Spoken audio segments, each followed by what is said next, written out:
మే నెల దేవమాత పూజిత మాసము 20వ రోజు దేవమాత వ్యాకులములను గురించి. అంశము 1. కన్యమరియమ్మ ఎంతటి వ్యాకులములను భవించెను. అంశము 2. ఆ వ్యాకులములకు కారణములు. అంశము 3. అంతటి వ్యాకులములను కన్యమరియమ్మ ఏలాగున భరించెను. 1. కన్యమరియమ్మ ఎంతటి వ్యాకులములను భవించెను. పితైన సర్వేశ్వరునికి తన్ను బలిగా నొప్పగించడు. కాలం సమాప్తమైనప్పుడు యేసు తన తల్లి ఎద్దకు వచ్చి, నేను మనుష్యుల రక్షించుటకే మృతి చెందబోవుచున్నానని చెప్పి తల్లి సెలవు పొంది బయలుదేరెను. దేవమాతై తన ప్రియ కుమారుని వెంబడి జెరూసలేమునకు బోయెను. అక్కడ కొన్ని దినములుండిన పిమ్మట ఫరిజేయులును ప్రథమాచార్యులును జేసును పట్టుకొనిరని దేవమాత వినెను. ఆ నిర్దయులగు జూదులు తన ప్రియ కుమారుని చంపెదరని మిక్కిలి దుమఖించి ఆయననింకొకసారి చూడవలేనను ఆశతో బోయెను. అప్పుడు యూదులు తన కుమారుని పెడరెక్కలు విరగగొట్టి ఒక దొంగవలె జెరూసలేము పట్టణ వీధులందు ఈడ్చుకునిపోవుట చూచెను. యేసుపై తప్పుడు సాక్ష్యములు జెప్పుటయు, అతని శరీరమంతయు దెబ్బలచే రక్తసిక్తమై యుండుటయు, పిలాతడు అన్యాయముగా తీర్పు చెప్పగా జేసు స్లీవను మోసుకొని కపాలకొండకు పోవుటయు, ఆయన స్లీవ భారమును భరింపలేక క్రిందబడుటయు. కొండ పైకి చేరినప్పుడు ఇద్దరు దొంగల నడుమ స్లీవపై కొట్టి పైకెత్తగా 3 గంటలు పాపాత్ముల కొరకు ఘోరమైన మరణవేదన అనుభవించుటయు కన్నులారచూచిన ఆ కన్నతల్లి కన్యమరియ అనుభవించిన వ్యాకులము వర్ణనాతీతము. అంతటి వ్యాకులము మనుష్యులు చేసిన పాపము వలన ఆమెకు కలిగనది గనుక పాపముల కొరకు నిజమైన దుమఖమును మన మనసునందు పుట్టింపవలేనని దేవమాతను చూచి వేడుకొందాము. 2. ఆ వ్యాకులములకు కారణములు. కన్యమరియమ్మ ఏలాగున భరించును. దేవమాత అత్యంత వ్యాకులము అనుభవించుటకు కారణములేవనగా మితిలేని పాటులు పడిన క్రీస్తు ప్రభువునకు మరియమాత సమానురాలు అగుటకు మనుజులు ఆమె యొక్క వ్యాకులములు జూచి తమకు గల్గు దుమఖ దురితములన ఓర్పుతో సహించినట్లుగాను సర్వేశ్వరుడు దేవమాతకు మిక్కిలి వ్యాకులము రప్పింప చిత్తగించును. కాబట్టి జన్మపాపములేక జన్మించిన దినము మొదలుకొని మరణ పర్యంతము స్వల్ప పాపము కూడా కట్టుకొనని పరిశుద్ధ దేవమాత వ్యాకుల సముద్రములో మునిగియుండగా నీచ పాపులమైన మనము దుమఖములలో మొరపెట్టుట తగునా?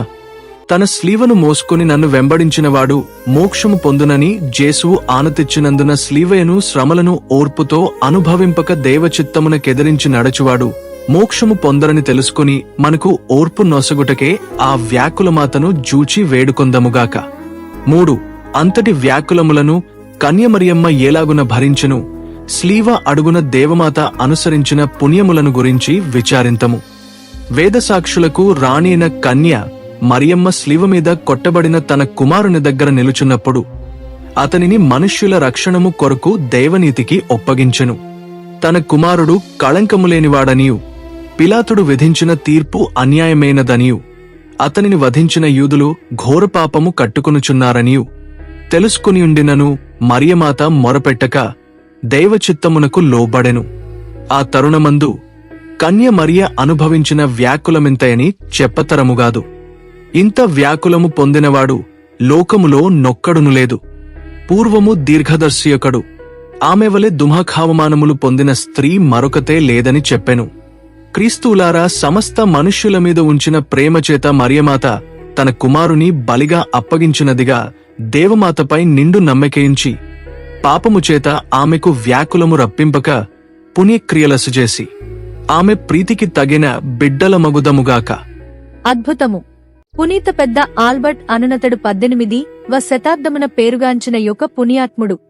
ఇతడు పసితనము నుండి దేవమాత ఎడల మిక్కిలి భక్తి శ్రద్ధలు గలవాడు.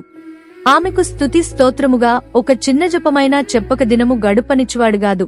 తాను పునీత స్వామినాథుని సభలో చేరు భాగ్యమనుగ్రహింపవలేనని కన్యమరియమ్మను మిక్కిలిగా వేడుకునేడివాడు. ఆమె సహాయము వలన తన 16వ ఏట సభలో చేరి వేదశాస్త్రములు పఠింప మొదలుపెట్టెను. అతడు అంత బుద్ధికుశలత గలవాడుగాడు. గురుపట్టము పొందుటకు తగినంత వేదశాస్త్ర జ్ఞానము సంపాదింపజాలక చాలా పరిశ్రమ చేయుచుండెను.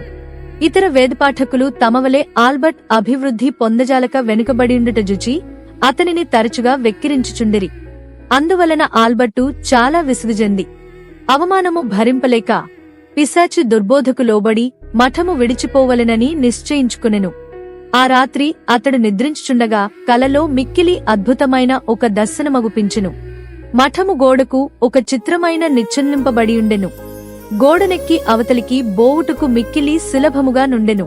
అంతటనతడు కలలోని గోడ నెక్కబోవుచుండగా కన్యమరియమ్మ అడ్డము వచ్చి నిచ్చెన అడుగున నిల్చి, కుమారుడా, మఠము వీడి నీ వెచ్చడికి వెళ్ళుచున్నావు అని చిరునవ్వుతో ప్రశ్నించేను. అందుకతడు, నేనెంత ప్రయాసపడినను వేదశాస్త్రము చదువనా చేతగాకున్నది, ఇంక నేను ప్రయాసపడలేను అని చెప్పెను. అందుకు ఆ పరమరాణి, నీవు ధైర్యముగా నుండి తిరిగి శ్రద్ధతో చదువుకునెడలా మా సహాయము చేత నీవొక గొప్ప వేదశాస్త్రివు గురువు. వేదశాస్త్రమంతయు నీ ప్రయాసవలనగాక నా సహాయము చేత నేర్చుకునేదవని తెలుసుకునుము. అయినను నీకు గర్వము రాకుండా ఒక మాట వినుము. ఒకానొకప్పుడు నీవు బోధించు సమయమున నీవు నేర్చుకునిన శాస్త్రమంతయు నిన్ను విడిచి ఎడబాయును అని చెప్పి దేవమాత అదృశ్యమైపోయెను. తెల్లవారి ఆల్బర్టు మెల్లగా లేచి దేవమాత దర్శనము చేత ఊరట పొంది మఠం వెడచి వెళ్లిపోవుట ఆలోచన మానివేసెను. అంతట కన్యమరియమ్మ సహాయము చేత తనవల్లనైన మటుకు ప్రయాసపడి వేదశాస్త్రము చదివి అందు మిక్కిల పాండిత్యముగలవాడాయెను. అతని పేరు అన్ని దిక్కులకు వ్యాపించెను. వేదపాఠకులు దేశదేశముల నుండి వచ్చి అతని బోధనలు విని ఆశ్చర్యపడుచుండిరి. అతడు ప్రసిద్ధములైన పెక్కు వేదగ్రంథములు కూడా వ్రాసెను. ఇప్పటికిని అనేకులతని గ్రంథములను శ్రద్ధతో పఠించుచుందురు. చాలా సంవత్సరములు గడిచిన తర్వాత ఆల్బర్టు మరణించుటకు 3 సంవత్సరములకు ముందు కొలోన్ అను పట్టణములో హేరాళమైన జనులకు ఆల్బర్టు బోధించు సమయమున దేవమాత ముందు కలలో చెప్పిన ప్రకారము అతడు శాస్త్రములన్నీయు అకస్మాత్తుగా మరచిపోయెను. కాని దేవమాత చిన్న ప్రాయములో చూపించిన దర్శనము మాత్రము జ్ఞాపకముండెను. వినయముతో ఆ కల విషయమును జనులకు బయల్పరచుచు తన మఠమునందు జపధ్యానములతో 3 ఏండ్లు గడిపి పుణ్యమైన మరణము పొందెను. పునీత ఆల్బర్టుగారి పండుగ నవంబర్ 15వ తేదీన కొనియాడబడుచున్నది. ప్రార్థన. వ్యాకులమాత, జేసువు స్లివమీద వ్రేలాడినప్పుడు యోహానును చూచి, ఇదిగో నీ కుమారుడని మీతో చెప్పి క్రీస్తువులందరినీ మీకు బిడ్డలుగా నొప్పగించును. కనుక మీరు నాకు తల్లిగానున్నారని నమ్ముచున్నాను. అయినను ఇదివరకు నేను మీ బిడ్డననుటకు తగన విధముగా నడువక నా దోషద్రోహముల చేత మీకు అనేక పర్యాయములు దున్హఖము రప్పించితిని. ఇక మీద నేను పిశాచి తంత్రములలో చిక్కుకొనకుండునట్టుగా మీరు నా మీద నెనరుంచి నన్ను కాపాడి మీతో నన్ను మోక్షరాజ్యమునకు తీసుకుని పోవలేనని మనవి చేయుచున్నాను. ఆమెన్. దేవమాత శరణ కోరు జపము. మిక్కిలి నెనరుగల తల్లి, మీ శరణుగోరి పరుగెత్తుకుని వచ్చి మీ ఉపకార సహాయమునడిగిన వారిలో ఒక్కరైనను మీ వల్లన చేయి విడువబడినట్లు ఎన్నడునూ ఈ లోకంలో వినినది లేదని తలంచండి కన్యకలరాణి. దయరసముగల తల్లి, ఇటువంటి నమ్మక చేత ప్రేరేపింపబడి మీ పాదములను సమీపించి వచ్చుచున్నాను. నిట్టూర్పు విడిచి ప్రలాపించడు పాపనైన నేను మీ దయాళమునకు కాచుకుని మీ సముఖములో నిలుచుచున్నాను. మనుష్యావతారమెత్తిన పుత్రుడైన సర్వేశ్వరుని తల్లి, నా విజ్ఞాపను త్యజింపక విననవధరించండి. ఆమెన్. జన్మపాపము లేక యుద్భవించిన పరిశుద్ధ కన్యమరియమ్మ, పాపులకు శరణమా, ఇదిగో పరుగెత్తి వచ్చి మీ శరణు జొచ్చితిమి. మామీద దయగా నుండి మా కొరకు మీ దివ్య కుమారుని వేడుకొనండి. జన్మపాపము లేక యుద్భవించిన పరిశుద్ధ కన్య మరియమ్మ, పాపులకు శరణమా, ఇదిగో పరుగెత్తి వచ్చి మీ శరణు జొచ్చితిమి. మామీద దయగా నుండి మా కొరకు మీ దివ్య కుమారుని వేడుకొనండి.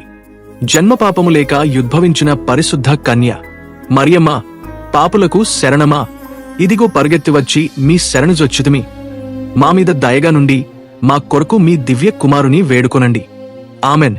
యేసుక్రీస్తునాథుని వెలలేని తిరురక్త ఫలములను చూసి ఉత్తరించు ఆత్మమీద మామీద దయగా ఉండండి స్వామి. పరలోక జపము. పరలోకమందుండెడు మా యొక్క తండ్రి, మీ నామము పూజింపబడునుగాక, మీ రాజ్యము వచ్చునుగాక, మీ చిత్తము పరలోకమందు నెరవేరునట్లు భూలోకమందు నెరవేరునుగాక. నానాటికి కావలసిన మా అన్నము మాకు నేటికి అనుగ్రహింపుము. మా యొద్ద అప్పు పడినవారి మేము మన్నించినట్లు మా అప్పులను మీరు మన్నించండి. మమ్ము శోధనయందు ప్రవేశింపనివ్వక కీడులో నుండి మమ్ము రక్షించండి. ఆమెన్. మంగళ వార్త జపము. దేవవర ప్రసాదము చేత నిండిన మరియమ్మ, వందనము. ఏలినవారు మీతో ఉన్నారు. స్త్రీలలో ఆశీర్వదింపబడినవారు మీరే. మీ గర్భ ఫలమగు జేసువు ఆశీర్వదింపబడినవారు అగునే. పరిశుద్ధ మరియమ్మ, సర్వేశ్వరుని యొక్క మాతా, పాపాత్ములమై యుండెడు మా కొరకు ఇప్పుడును మా మరణ సమయమందును ప్రార్థించండి. ఆమెన్. త్రిత్వ స్తోత్రము. పిత, పుత్ర, పవిత్రాత్మకు మహిమ కలుగునుగాక. ఆదిలో కలిగినట్లు ఇప్పుడును ఎప్పుడును సదాకాలము కలుగునుగాక. ఆమెన్. పరిశుద్ధ ఫాతిమా జపమాల మాత, మా కొరకు వేడుకొనండి. పరిశుద్ధ ఆరోగ్య వేళాంగాణి మాత, మా కొరకు వేడుకొనండి. మా తల్లి మరియమ్మ గారా వందనం. మా తల్లి మరియమ్మ గారా వందనం. మా తల్లి మరియమ్మ గారా వందనం. అవే మరియ.